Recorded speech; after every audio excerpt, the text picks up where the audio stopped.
everyone, welcome back to the Wildwood Swimming Farms YouTube channel. Thank you for joining in today. My name is Grayson, and before we get into today's video, I would greatly appreciate if you would go ahead and click that thumbs up button and subscribe to the channel if you are new here. If you click that thumbs up button, it really does help the algorithm push this video to more viewers and hopefully push this video out to help other beekeepers such as yourself and others.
So I sat down for a little while, thought through some things, and I came up with 10 total things that I think makes a good beekeeper. So let's start out with number 1, which is learning from mistakes. A lot of beekeepers make mistakes. It happens all the time. I think every beekeeper out there, if you're a new beekeeper and you're going to chats, if you're going to clubs, if you're at conferences, every beekeeper you see is going to tell you that they've made a mistake or two, and I've made my share of mistakes, and I'm sure you, if you're an experienced beekeeper watching this video, I'm sure you've made mistakes too. To be a good beekeeper, you have to use those mistakes and learn from them. So if you are a beekeeper, a new one, you want to take those mistakes and use them to be a better beekeeper, because if you can take those mistakes, learn from those mistakes, because what I've done a lot of times is if I see that something doesn't work out the way I want it to, if I make a mistake,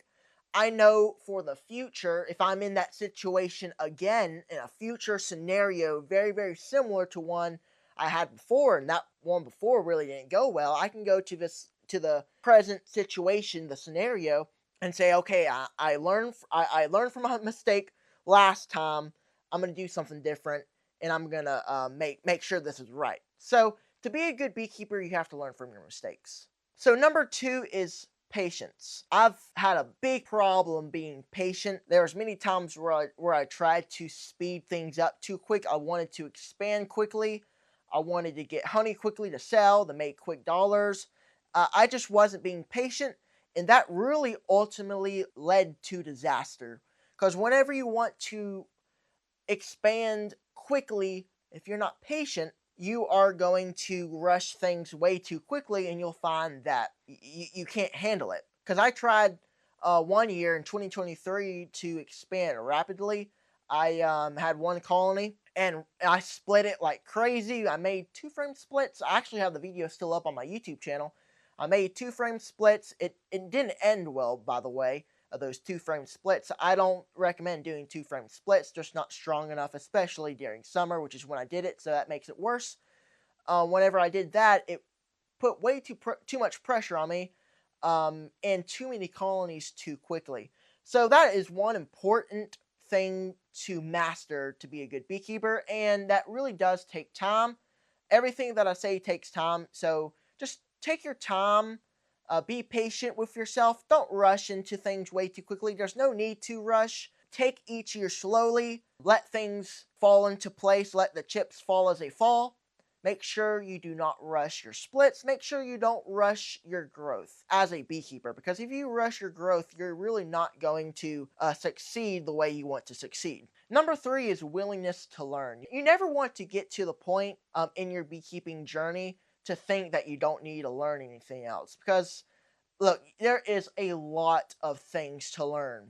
Look, right now I haven't even learned everything. There's still things that I research and things that I research for my videos that I had no idea that it existed. This information, scientific things that I had no idea existed. So there's so many things out there for you to learn, And man, we talk about that all the time on live streams and videos.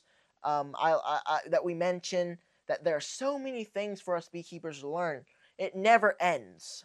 The cycle never ends for beekeepers to learn. Even commercial beekeepers, advanced beekeepers, they'll tell you that there are a lot of things that they haven't learned, and they come across things that they had no idea even were out there. Different things. So there's so many things out there for you to learn about bees, beekeeping, different ways, not just by books, but by people. Because I can tell you, there's so many people in my live streams who will talk, in the comment section, who give advice, who give different things, and I'll learn from that, and it's unbelievable. So that's one big thing that I advise all newer beekeepers, intermediate beekeepers, advanced beekeepers. Always in your mindset, make sure you have a mindset that you always want to learn, not just from books. You do want to learn from books. There's a lot of things to learn from the book, but from other beekeepers. Number 4 is humility. This is actually a big one, and by the way, we've talked about this a lot before on the channel, is staying humble, not just because you expand so quickly and you have 30, 40, 50 hives and you keep on rising. Bees will humble you quick. I've had that happen a lot of times before, because there's times where when things are going so well, things are going out of the world good, and all of a sudden it crashes down. Like at one point you're thinking, oh well, look at all these strong colonies. I can split them. I can do this. I can do that. You kind of get you kind of get wild over your thought process whenever you see these things going on in your bee yard, and then all of a sudden the bees will humble you. So you always have to stay humble. You have to make sure, just because things are going well, you have to know that there are droughts. There's times where you're going to go through hard times. You have to take the good with the bad. I've had a lot of bad experiences, and I've also had a lot of good experiences. So there was one time, 2023 was all around a bad year for me. We had a dearth, and my mindset really wasn't good that year. I was kind of rushing things, really wanted to expand too quickly. That's kind of what we went back, earlier, patience, really didn't have patience. And when everything was looking good, because earlier it was looking really good, but all of a sudden everything crashed down. So again, stay humble, because things can happen quickly. Bees will humble you quickly. So the 5th one is respecting other beekeepers' methods. I see all the time on YouTube beekeepers fighting over methods of whether it be treatment-free beekeeping, treating bees, all the way to their management of how they manage their bees. I see a lot of beekeepers online who go back and forth on that stuff, and not really respectful to each other. But I think every beekeeper should be respectful, with their methods, how they do things, but also should be able to voice their opinions on things just in a respectful manner. Our beekeeping community, if you're a part of it, most beekeepers who watch me, know our little community here on YouTube, the YouTube beekeeping community. There are really some nice folks on here, and they are all respectful to one another, and respect other beekeepers, their methods, the way they do things, whether they treat or not. I never, attack somebody for the way they do things, because to me it really just doesn't matter. Everybody has an opinion on something, but it's always good to respect one another's opinions and their methods and the way they keep their bees. So number 6 is passion for improvement. No beekeeper is the best beekeeper out there. There's always room to improve. So to be a good beekeeper, you always have to be able to improve at your at keeping bees, whether that be management, mindset. Because look, not everything is exact. I think what a lot of beekeepers think, a lot of new beekeepers think, that the only thing that they need to improve on is stuff out in the bee yard, and that's not always true. There's a lot of things you can improve on, like your mindset, how you view things. I think everything in life, you have a mindset, right? I mean, a mindset is really important. So, you can always improve on your mindset. You can improve on your management, how you keep your bees alive in winter, summer management, spring management, all around. It's a whole cycle.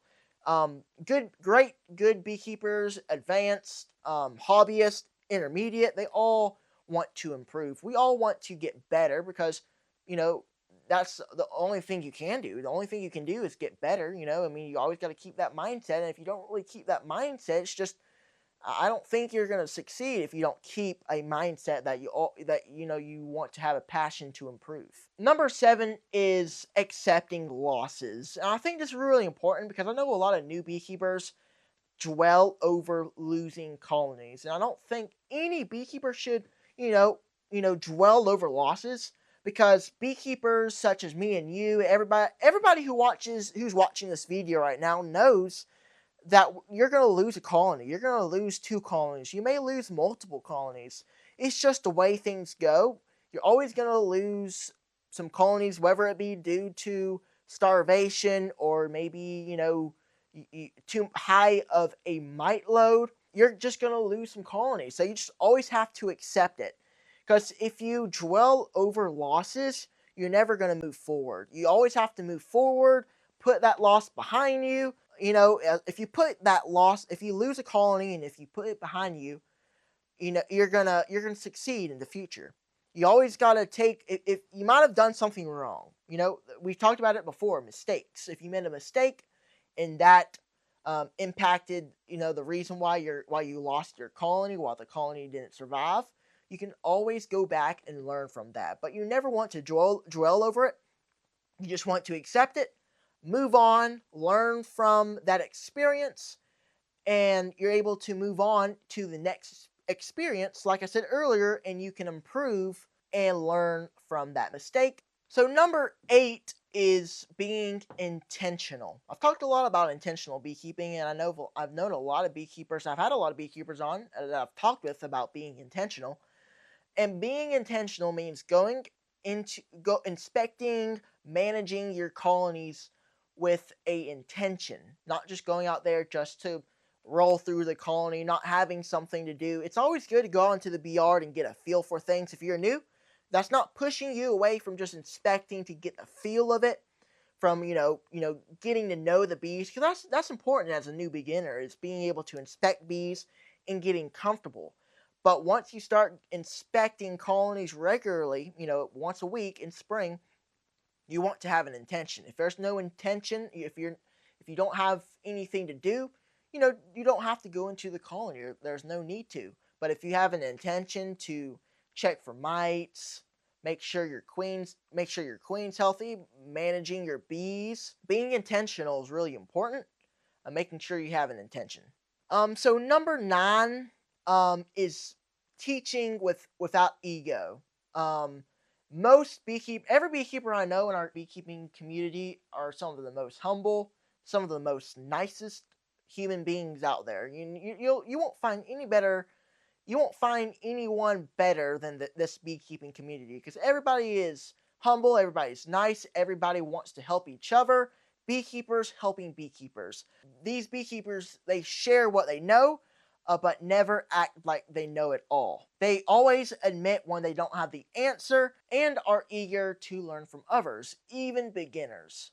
So at the end of the day, being a good beekeeper isn't about how much honey you harvest, how many hives you run, or how fancy your gear is. It's about the connection between you and your bees, between your hives and the land, and between what you learn and what you share. Thank y'all so much for watching the video. I hope this helped so many different beekeepers, and hopefully it was inspiring to some new beekeepers. If you are a new beginner beekeeper who's trying to get going, know what the things you need to do to be a good beekeeper. Thank y'all so much for watching. Again, make sure to click that thumbs up button and subscribe to the channel if you are new here. Clicking the thumbs up button really does help this video get out to more viewers. The algorithm likes it, and if you will, please leave a comment. What I want you to do is I want you to leave one comment in the comment section of one thing that I missed that you think makes a good beekeeper in your opinion. Thank you so much for watching, and we'll catch y'all next time.